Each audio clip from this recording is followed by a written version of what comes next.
Que foi?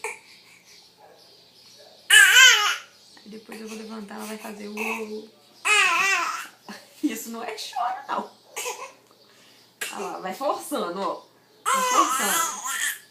Isso. Ó, mamãe vai acreditar que eu tô chorando. Você faz melhor que isso. Esse choro é porque não quer ficar deitado. Então tá bom, então vamos levantar. Vamos levantar. Vamos levantar. Levanta. Uou.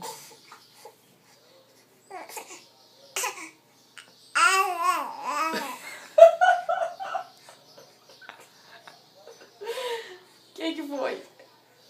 Vamos deitar então? Vamos deitar então. Já que você parou de chorar, nós vamos deitar.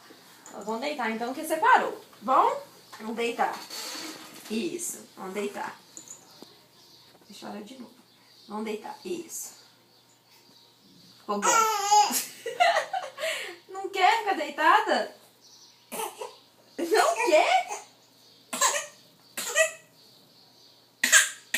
Ah, então vamos ficar em pé. Vamos ficar em pé. Vamos ficar em pé.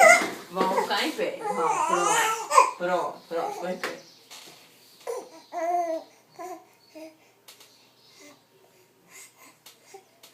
Parou de chorar? Para. Tá bom, balanço. Pronto. Acabou? Faz o ou.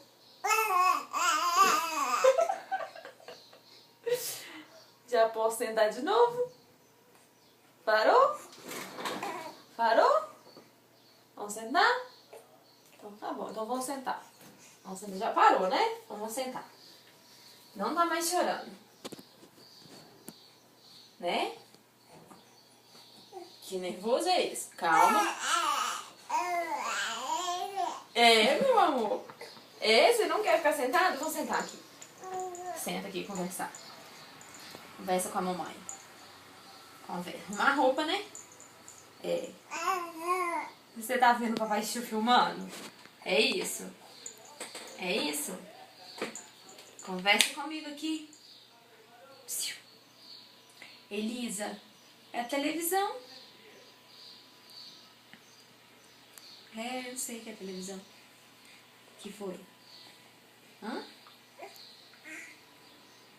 Vai comer a mão agora? Vai comer a mão? Fu, que babão, moleca. Me pá. Tá cansada?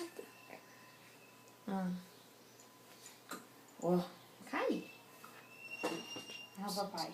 Ela tá olhando pra você como se ela soubesse que você tá gravando.